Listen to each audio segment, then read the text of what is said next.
তাহলে ব্যাপারটা কি দাঁড়ালো, আরিয়ান খান কি আবার জেলে যাবে? মানে এবারে শাহরুখ খানকে কিও কোর্টে যেতে হবে? মানে এবার কি তাহলে একটু বেশি বাড়াবাড়ি হয়ে গেল? হ্যালো বন্ধুরা, welcome to my channel, welcome to my another video. আজকের এই ভিডিওয়ে আলোচনা করবো ব্যাটস অফ বলিউডের যে কন্ট্রোভার্সি চলছে সেটা নিয়ে। কন্ট্রোভার্সি শুধু বললে ভুল হবে, এখানে কিন্তু একেবারে অ্যাকশন নিয়ে নেওয়া হয়েছে।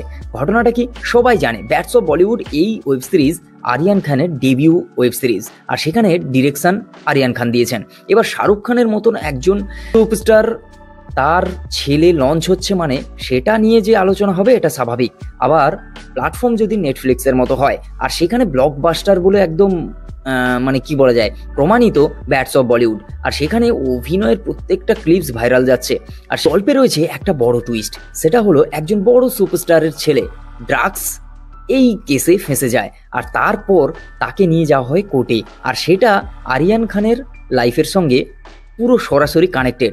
তোমরা সবাই জানো আরিয়ান খানকে অ্যারেস্ট করা হয়েছিল ড্রাগসের এই কেসের জন্য, আর সেটা যেহেতু সুপারস্টার, বড় সুপারস্টারের ছেলে শাহরুখ খান ছিল, তো এই রেফারেন্স ধরে যিনি অ্যারেস্ট করেছিলেন তাকে পোক করা হয়েছে বা তাকে অপমান করা হয়েছে, এই কথা ভেবে মানে এই জন্যেই তিনি হচ্ছে কোর্টে কেস করেছেন।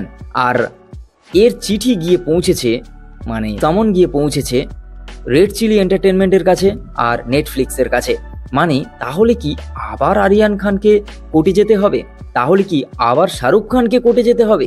এটা নিয়েই চলছে জলঘোলা। এই মাসেই রয়েছে তার কোর্টের রায়, এবার দেখার যে আসলে ব্যাপারটা কি হয়। এটা নিয়ে সোশ্যাল মিডিয়ায় প্রচুর লেখালেখি চলছে। আর একটা জিনিস ভাই, বড় লোকেদের বড় বড় ব্যাপার, এই তো একটা কথা আছে। আর সব থেকে আরও একটা জিনিস, সেটা হলো শাহরুখ খানের ছেলের এত বড় একটা ডেবিউ হলো, আর সেখানে একটা বিশাল বড় ধামাকা হবে না তা কি হয়? শাহরুখ খান তো বলেই দিয়েছে, ভাই বেটে সে মিলনে সে পেহলে বাপ সে মিলো। ঠিক আছে, মনে আছে সেই ডায়লগটা? এটাই তো আসল খবর। তো দেখা যাক এবার কি হয়, কোর্টে আসল রায় কি আসে সেটাই দেখার। তো বন্ধুরা, আজকের ভিডিও এই পর্যন্ত। যদি ভালো লাগে like, comment, share and subscribe my YouTube channel. দেখাচ্ছে খুব তাড়াতাড়ি নতুন একটা ভিডিও। তুমি যদি ফেসবুক থেকে দেখা থাকো তো অবশ্যই পেজটাকে ফলো করো, বন্ধুদের সঙ্গে শেয়ার করো। সিনেমা রিলেটেড সমস্ত খবর, এন্টারটেনমেন্ট সবকিছু এই চ্যানেলেই হয়, তো সাবস্ক্রাইব করো। টাটা।